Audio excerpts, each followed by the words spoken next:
Halo anak-anak dan remaja misioner yang dikasihi Tuhan. Semoga hari ini kita semua dalam keadaan sehat dan bahagia. Hari ini berjumpa kembali dengan Kakak Ani dalam Do Re Mi, doa dan renungan misioner bersama sekami Paroki Santo Petrus dan Paulus Argapura pada hari ini Jumat 25 April tahun 2025. Hari ini kita akan merenungkan sabda Tuhan dari Injil Yohanes pasal 21 ayat 1 sampai 14. Sebelum kita membaca dan merenungkan sabda Tuhan, marilah kita menandai diri kita dengan tanda kemenangan Kristus dan berdoa. Dalam nama Bapa dan Putra dan Roh Kudus. Amin. Allah Bapa yang Maha Baik, segala puji syukur kami haturkan ke hadapan hadirat-Mu atas segala rahmat, berkat penyertaan-Mu kepada kami. Nyata ya Bapa, Engkau telah menyertai kami dalam istirahat kami pada malam tadi, hingga kami dapat bangun di hari yang baru ini. Kini ya Bapa,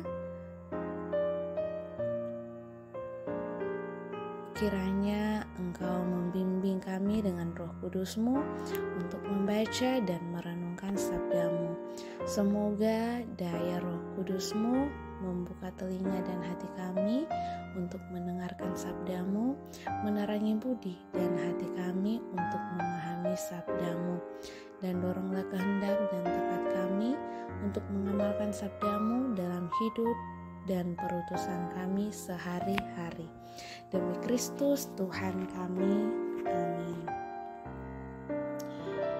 Inilah Injil Yesus Kristus menurut Yohanes.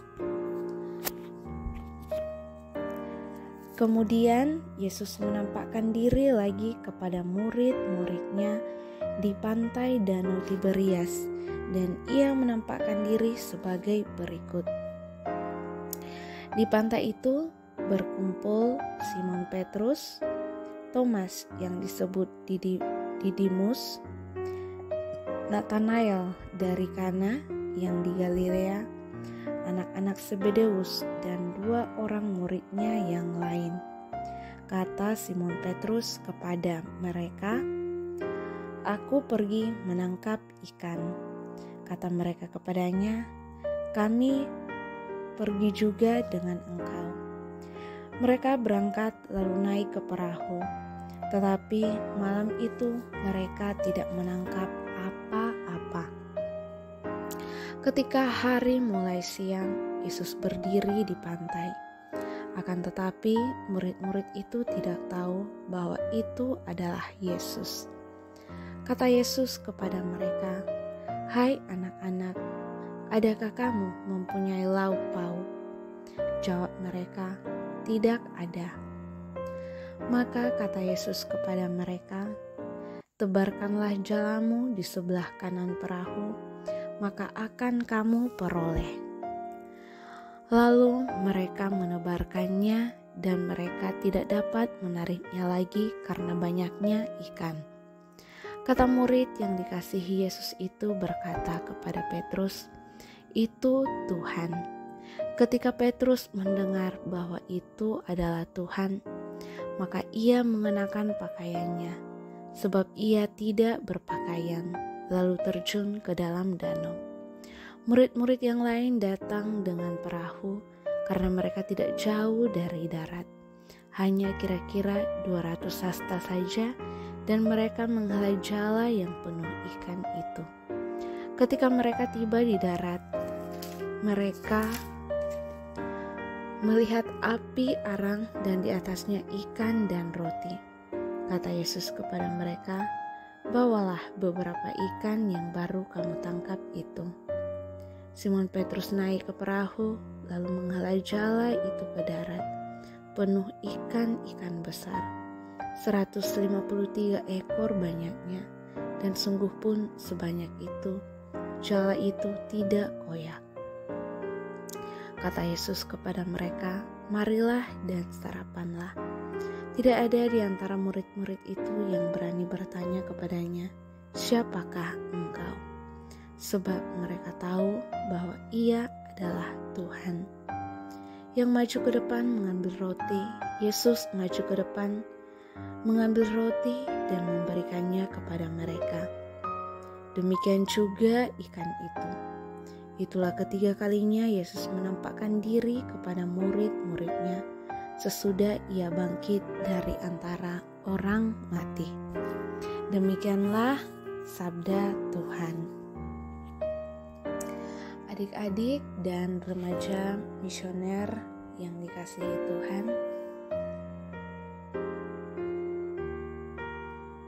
bangkit dari keterpurukan itu bukanlah hal yang mudah.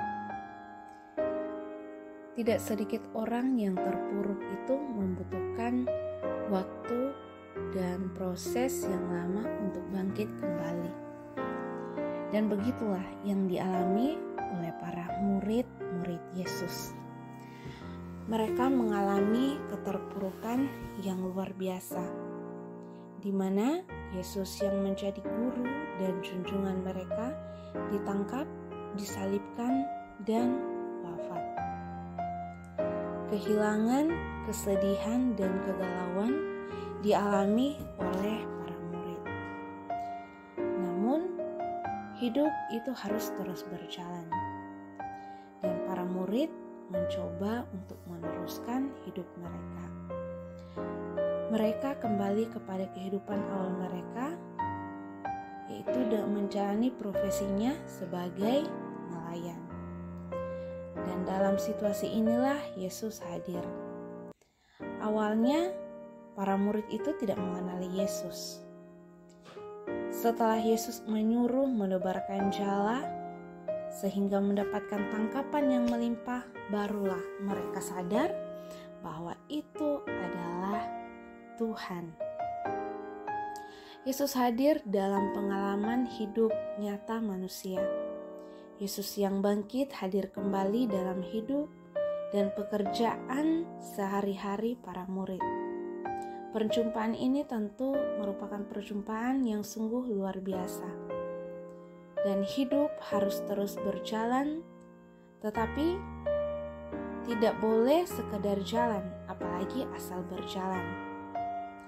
Hidup yang lebih hidup itu yaitu hidup yang penuh iman, harapan, dan kasih. Kembali dimiliki oleh para murid.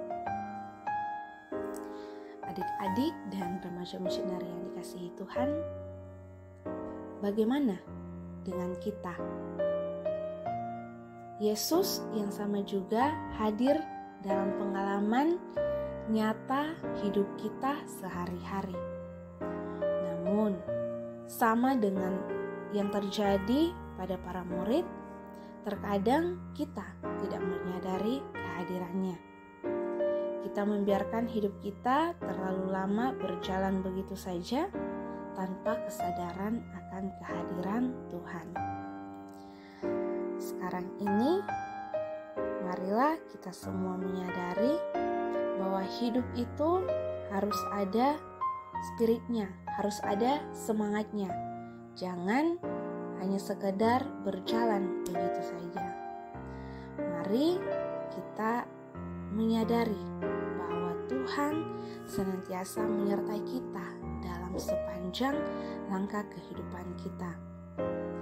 Hidup yang kita jalani itu harus penuh dengan harapan.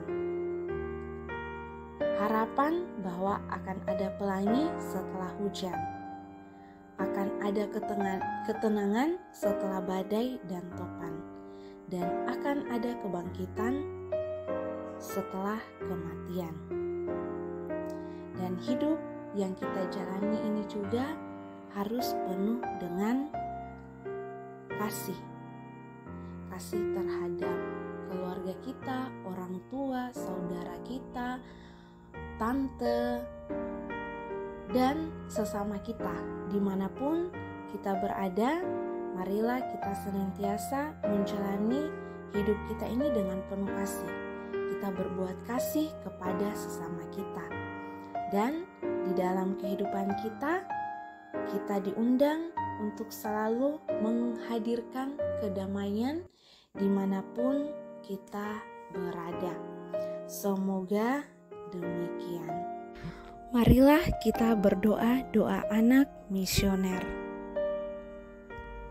Tuhan Yesus, Engkau diutus Bapa menjadi berkat bagi dunia, menjadi selamat bagi manusia.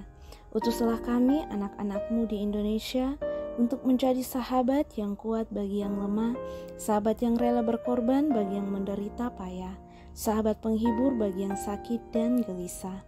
Tuhan Yesus, kami pun ingin menjadi utusan-utusan kecil-Mu, teman setia bagi yang tersingkir terlantarkan, teman bicara bagi yang kesepian terlupakan, sobat yang gembira bagi yang sedih dan susah, sobat penuh penghargaan bagi yang tak dicintai.